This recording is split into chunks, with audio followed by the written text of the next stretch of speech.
Good morning. Let's run a triathlon. So, triathlons are a weird event. The name sounds like an ancient feat of strength and endurance, but the three legs are swimming, biking, and running. And I'm pretty sure that bikes aren't ancient. So what gives? Let's send it over to past Zach. Just finished up and I crushed it, but it was definitely hard. Even Olympians seem to agree on that. You know what? I have a dumb question. What is the origin of triathlon?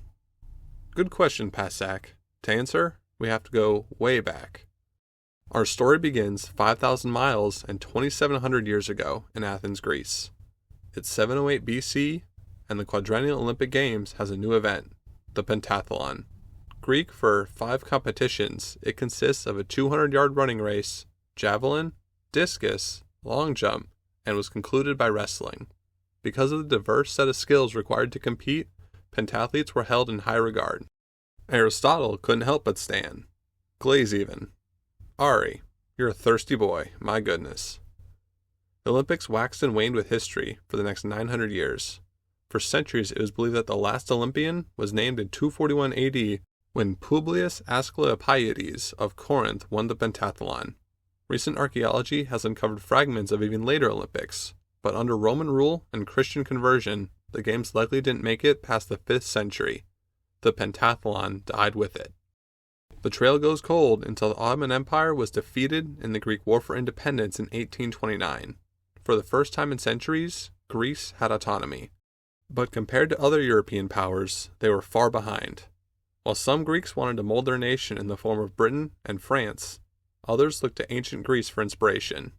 In 1833, Greek writer Panagliotis Soutsos published a poem titled Dialogue of the Dead, where the ghost of Plato asks aloud, "Where are your theaters and marble statues? Where are your Olympic Games?" It was the first step in the revival of the ancient Greek tradition. Over the decades, strides were made in Greece and elsewhere towards an Olympic return. In 1850, Englishman Dr. William Penny Brooks founded the annual Meeting of the Olympian Class. Events included football, cricket, wheelbarrow races, and notably for our story, running and cycling on penny farthings, a predecessor to modern bikes. Greek Evangelos Zappas funded the restoration of ancient Greek facilities and held 3 national Olympic Games. But none would reach the international stage until Frenchman Pierre de Coubertin organized and executed the 1896 Olympic Games in Athens. The Athens Olympics was a massive success. 14 nations competed in 9 sports spread into 43 events.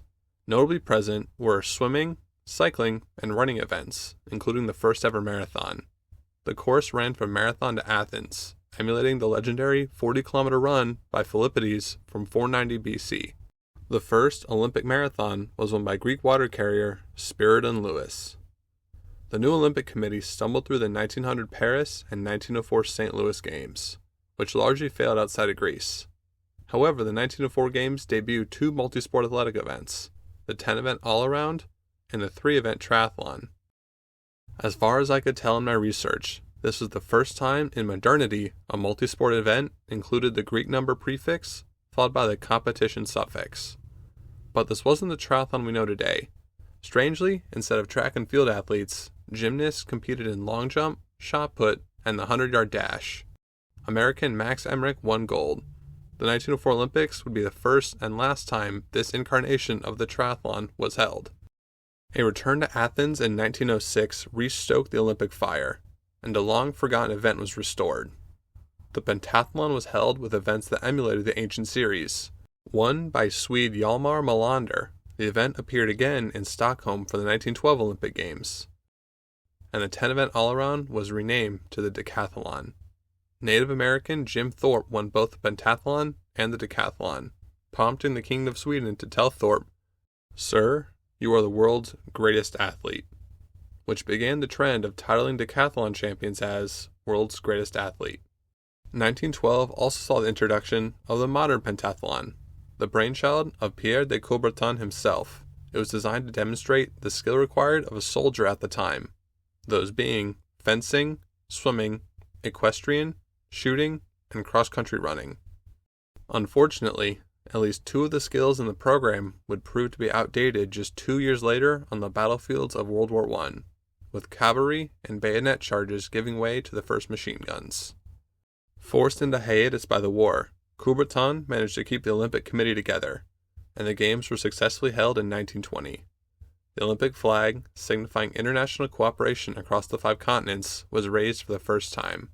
The message finally cemented the Olympics into the fixture of world culture it is today, with the pentathlon and decathlon fixed with it. Soon, other events began to adopt the Greek naming style for multi-sport events. Military patrol, a skiing and shooting demonstration event in several Olympics, was reorganized into the biathlon in 1948 and was instituted into the 1960 Olympics. The first women's multi-sport event in the Olympics was a pentathlon in 1964. Looking outside of the Olympics, the academic decathlon, a multi-subject scholastic competition for high schoolers, was first held in 1968. Greek number prefix, competition suffix, had reached mainstream. This is David Payne, of La Jolla, California. In the 60s, he was arrested for jogging through a golf course. His crime? Not paying the greens fee. Police called him a dingling and troublemaker. Despite these characterizations, the charges were dropped because Payne wasn't golfing. The story made national news. In 1966, he conceived of an over 40 track meet and organized the first Masters Mile. He continued to be influential and organized Masters track events across the world, including in 1976 when he would help organize a multiracial track tour in apartheid South Africa. Once a troublemaker, always a troublemaker. In 1972, to celebrate his 50th birthday, the Dave Payne Birthday Biathlon had its inaugural race. But it wasn't skiing and shooting. The event consisted of a 4.5-mile run followed by a 300-yard swim in Mission Bay.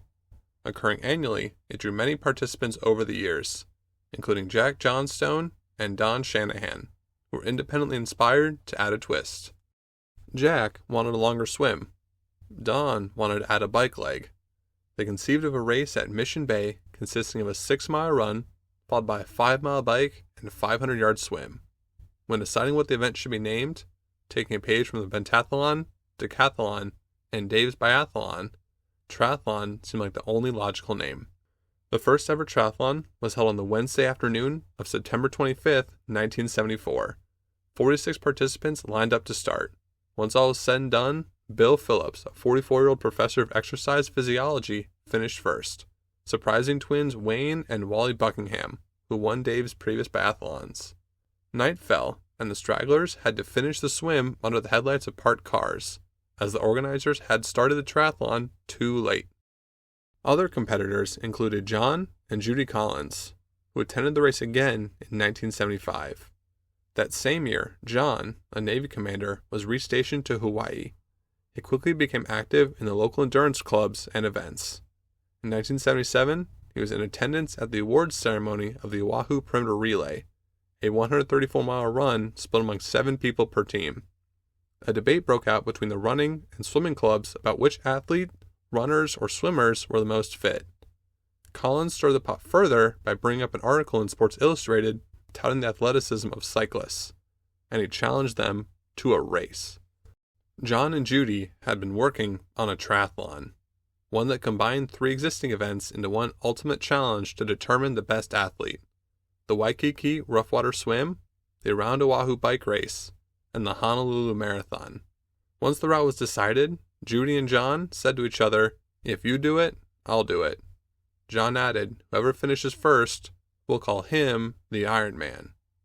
Competitors each received a typed course description and race rules.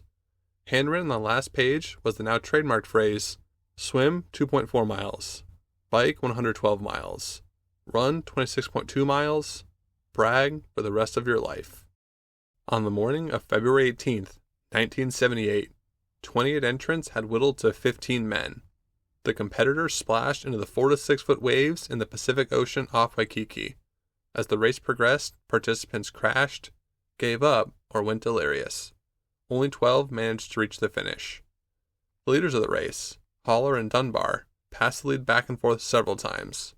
Dunbar left the water with a 20-minute lead, but Haller slowly caught the crumbling Dunbar, as he stopped for leg massages and pee breaks.